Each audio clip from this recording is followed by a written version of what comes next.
لا تحزن إن الله معنا لا تحزن إن الله معنا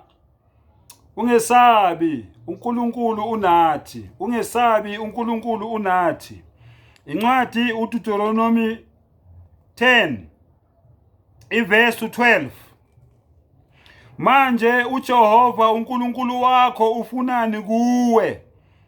ngaphandle kokuba umesabe uJehova uNkulunkulu wakho uhambe ngezindlela zakhe zonke umthande umkhonze uJehova uNkulunkulu wakho ngayo yonke inhliziyo yakho nangawo wonke umphefumulo wakho ugcine imiyalo kaJehova nezimiso zakhe engakuyala ngakho ngalolo suku ukuba kube kuhle kuwe na bheka izulu nezulu lamazulu lingelika Jehova uNkulunkulu wakho nomhlaba nakho konke okukuwo nokho uJehova wanamathela koyihlo wabathanda wakhetha inzalo yabo emva kwabo yebo nina ngaphezulu kwabantu bonke njenganamuhla ngalokho ke lalela ikhunywa ngokusoka ke manje labantu abangafuni ukusoka uNkulunkulu uthi abantu abasoke ngivulele lokho leverse ukuthi abantu abasoke basuse wonke lo dodo lapha ejwabini lakho umuntu wesilisa soka Deuteronomy 10 verse 16 ngaloko sokani ijwabu lezinhliziyo zenu ningabe nisaba ntamolukhuni sokani ijwabu lezinhliziyo zenu ningabe nisaba ontamolukhuni ngokuba uJehova uNkulunkulu wenu unguNkulunkulu wawonkulunkulu nenkosi yamakhosi uNkulunkulu omkhulu onamandla nowesabekayo ongakhethi buso bomuntu yezwa ke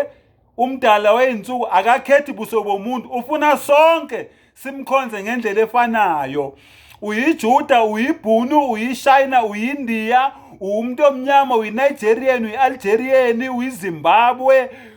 uyikhaladi uyini sonke akakhethe balala muntu lenkolo le esakhethe ibala lomuntu akakabi inkolo yakhe yinyeke inkolo engakhethi ibala lomuntu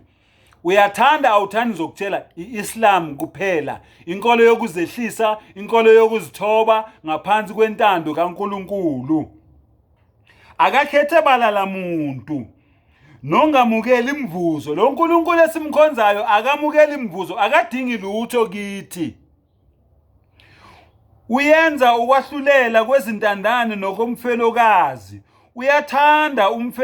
umfokazi ngokumnika ukudla nezingubo uyasithanda usipha ukudla nani nezingubo thandani-ke umfokazi ngokuba nani ngabafokazi ezweni laseGibhithe womesaba uJehova uNkulunkulu wakho umkhonze unamathele kuye ufunge igama lakhe uNkulunkulu ukhuluma nangalabo abafunga odadewabo abafunga amathuna abafunga obaba abafunga omama nogogo babo abafunga amakhosikazi abo